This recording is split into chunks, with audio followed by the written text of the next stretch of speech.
नमस्कार साथियों, मैं प्रमोद उपाध्याय, बाल विद्या मंदिर त्रिपुरा नागौर के ऑनलाइन एजुकेशन प्लेटफॉर्म पर आपका हार्दिक स्वागत करता हूं। आज के वीडियो में हम कक्षा 11 और विषय हिंदी, जिसमें अध्याय 11 काव्यखंड शुरू होता है, उसमें पहला काव्यखंड में अध्याय 11 है और कबीर दास जी हैं, उनके पद दिए हुए हैं। कबीर दास जी के जो पद हैं उनमें पहला पद आज के वीडियो में अपन पढ़ेंगे। तो सबसे पहले इस पद को पढ़ने से पहले अपन कबीर के बारे में थोड़ा बहुत जान लें कि वो किस प्रकार के व्यक्ति थे, उनका जीवन परिचय किस प्रकार का है। तो कबीर दास जी जो थे, इनका जन्म 1398 ईस्वी में हुआ था और वो वाराणसी के पास लहर तारा नामक स्थान पर, और इनकी जो रचनाएं थी, रचनाएं में जैसे बीजक बहुत ही प्रसिद्ध रचना है इनकी, जिसमें साखी, शबद और रमेनी ऐसे संकलित पद दिए हुए हैं।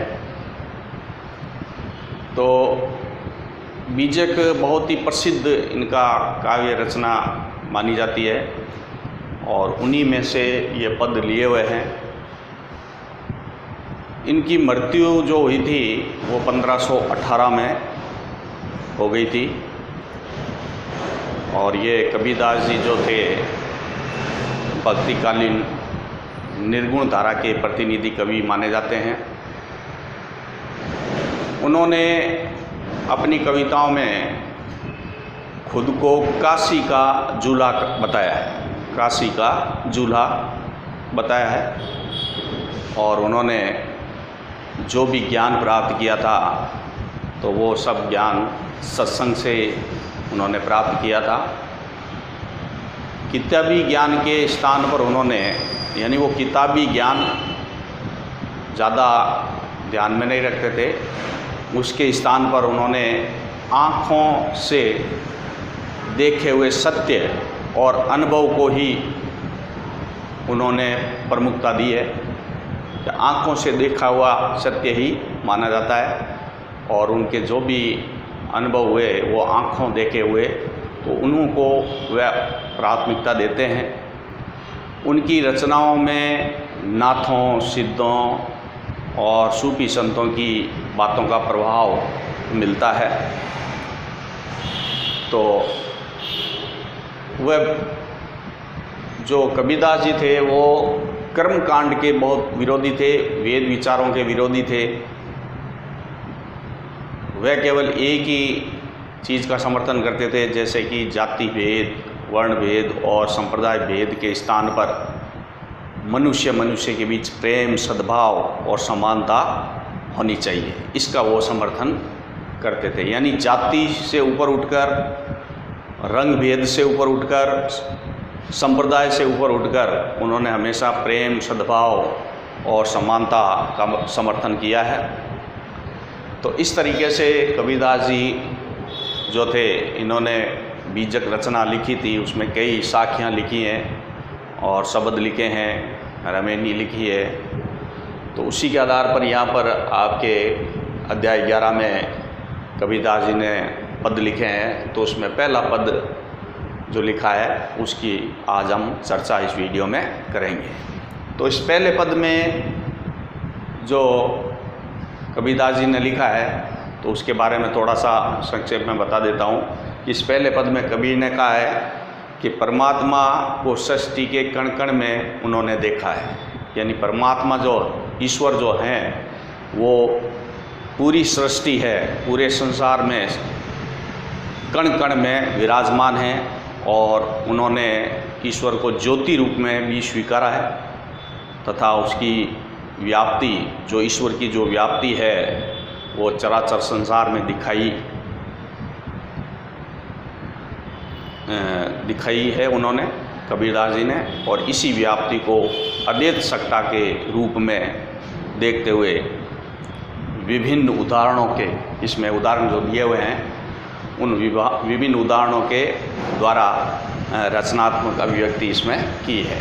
तो आइए अपन जानते हैं कि इसमें कौन कौन से उदाहरणों के जरिए ईश्वर के अद्वैतवाद सत्ता का रूप बताया है।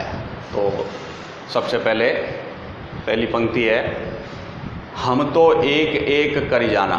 कबीरदास जी कहते हैं कि हम तो एक एक कर जाना, यानी कबीरदास जी हमेशा ईश्वर को एक मानते हैं।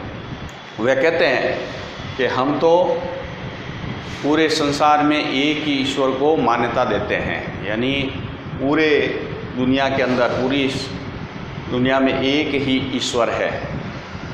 नाम अलग अलग लोगों ने किए हैं, तो ईश्वर तो हमेशा एक ही होता है।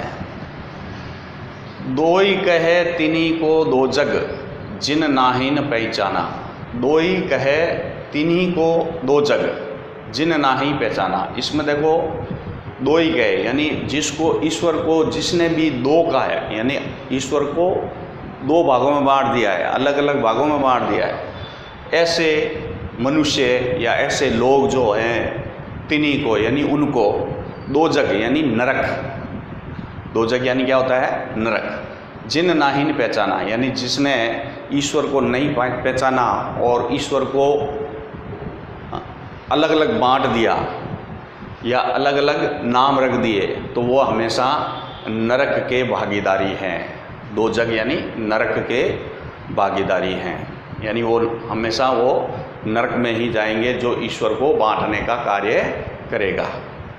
जिसने ईश्वर को नहीं पहचाना और ईश्वर को दो भागों में बांट दिया, ईश्वर को अलग अलग भागों में बांट दिया, वह नरक में जाने योग्य हैं। तो इस प्रकार कबीरदास जी ने कहा है कि ईश्वर हमेशा एक है। और आगे देखो क्या कहते हैं, एक ही पवन और एक ही पानी, एक ही ज्योति समाना। एक ही पवन, एक ही पानी, एक ही ज्योति समाना। अब इस पंक्ति के जरिए कबीरदास जी ने जो उदाहरण लिए हैं, जैसे कि पवन, पानी और ज्योति। ज्योति यानी आग, तो पवन यानी हवा। तो ये जो उदाहरण हैं वो ईश्वर के लिए हैं, क्योंकि इसमें कहा गया कि एक ही पवन, पूरे संसार में एक ही हवा चलती है। एक ही पानी, पूरे संसार में एक ही जल होता है। और एक ही ज्योति, पूरे संसार में एक ही अग्नि होती है। सब समान होते हैं और सबके लिए ये समान है। इसमें कोई अमीर गरीब या वर्ण भेद या जाति भेद, उसके लिए अलग अलग पानी नहीं होता है, अलग अलग हवा नहीं होती है, अलग अलग अग्नि नहीं होती है। सबके लिए ये सबको समान ईश्वर ने दिया है।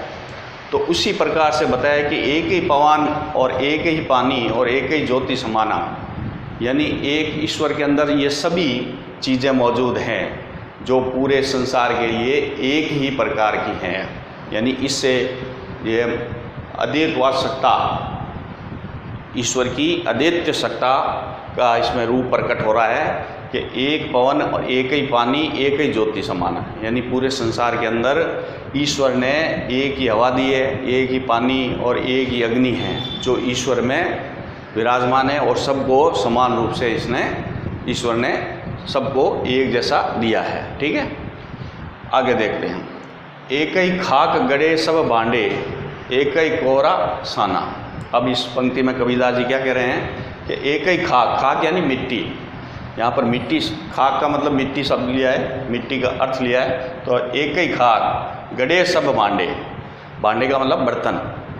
एक ही कोहरा साना, कोहरा का मतलब यहाँ पर कुम्हार है। कोहरा का मतलब वो नहीं है कि जो सर्दी के मौसम में कोहरा हो जाता है, यहाँ पर कोहरा का मतलब ये है कुम्हार। तो कुम्हार जो होता है, कुम्हार जो होता है वो एक ही मिट्टी से, यानी एक ही खाक, यानी एक ही मिट्टी से सब भांडे, यानी सभी प्रकार के बर्तन, सबकी आकृति अलग अलग होती है, अलग अलग प्रकार के बर्तन होते हैं, लेकिन वो किसके बने होते हैं? एक ही मिट्टी के बने होते हैं। तो इसमें कबीरदास जी ने यही समझाया है इस उदाहरण के जरिए कि जब कुम्हार एक ही मिट्टी से अलग अलग प्रकार के बर्तन बनाता है लेकिन मिट्टी एक ही होती है, उसी प्रकार जो अलग अलग इस दुनिया के अंदर मनुष्य हैं, अलग अलग रूप के हैं, आकृति के हैं, तो वो सब किससे बने हुए हैं? एक ही ईश्वर से बने हुए हैं। उन सब में, उनके हृदय में, उनके मन में, उनके शरीर में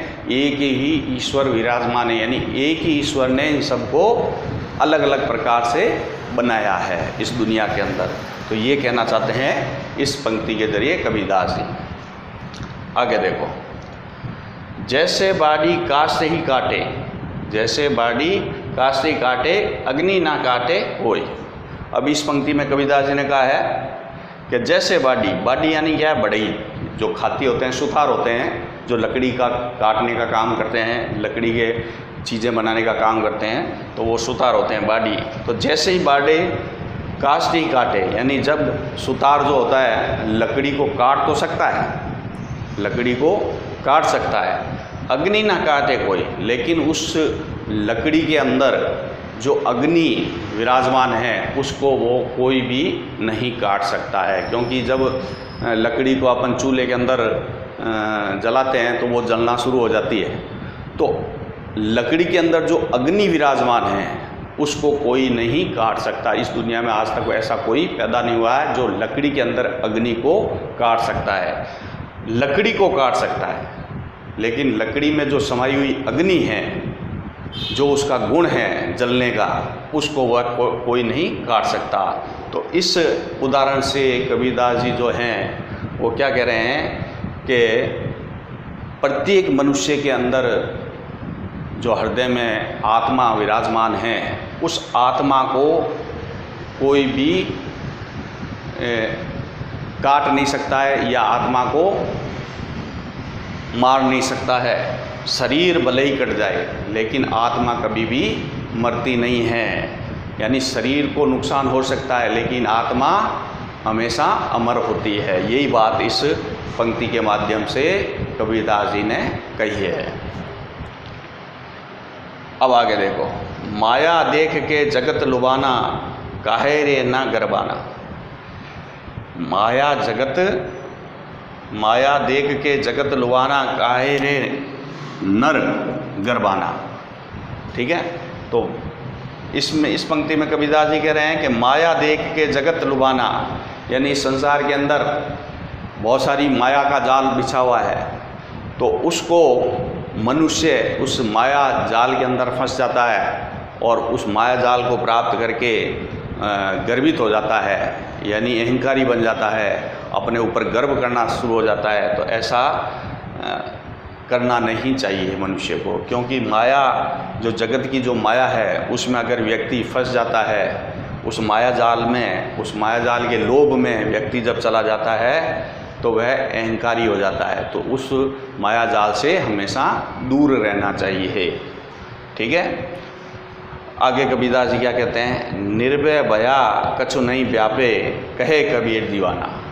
निर्भय भया कछु नहीं व्यापे, कहे कबीर दीवाना। तो इस प्रकार जो कबीरदास जी कहते हैं कि जो हमेशा ईश्वर के बारे में सोचता है, ईश्वर भक्ति करता है, तो वह निर्भय बन जाता है, निडर हो जाता है, और वह उसको किसी प्रकार का डर नहीं होता है और वह ईश्वर का दीवाना हो जाता है, ईश्वर भक्ति करता है कबीरदास जी की तरह। कबीरदास जी भी उसी प्रकार से निडर हो गए जब उन्होंने ईश्वर भक्ति की, और ईश्वर भक्ति से उन्होंने, सत्संग से उन्होंने जो ज्ञान प्राप्त किया उससे वह निडर हो गए। तो जो निडर कब होते हैं? जब वह ईश्वर भक्ति करते हैं। तो निडर होने के बाद उसे किसी प्रकार का कोई भय नहीं रहता है। इस प्रकार कबीरदास जी ने कहा है कि हमेशा एक ही ईश्वर को मानना चाहिए और ईश्वर की भक्ति में लगना चाहिए। ईश्वर सत्संग में, सत्संग से ज्ञान प्राप्त करना चाहिए। ईश्वर भक्ति ही सबसे बड़ा ज्ञान होता है। तो इस तरीके से ये इस पद के अंदर कबीरदास जी ने उदाहरणों के ज़रिए ये बताया है कि परमात्मा जो है हर कण में विराजमान है। मनुष्य के शरीर में विराजमान है। तो वह कभी मतलब उनको कोई भी, उस आत्मा को कोई भी नुकसान नहीं होता है, ना ही वो मरती है। आत्मा परमात्मा का ही एक भाग होता है और आत्मा और परमात्मा दोनों एक दूसरे से जुड़े हुए हैं। जो आत्मा और परमात्मा को अलग करने की कोशिश करते हैं उनके बारे में बताया है कि दो ही कहे तीन को, यानी आत्मा परमात्मा को जो अलग अलग समझते हैं वह नरक के भागीदारी होते हैं। यानी आत्मा परमात्मा का ही एक संबंध होता है, घनिष्ठ संबंध होता है। आत्मा परमात्मा एक दूसरे से मिली हुई रहती हैं और मनुष्य के हृदय में रहती हैं। हर सृष्टि के हर कण में ईश्वर विराजमान है, ये कबीरदास जी का कहना है। ठीक है, तो इस पद को आप नोटबुक में नोट कर लेंगे और आगे अगले वीडियो में मैं दूसरा पद बताऊंगा।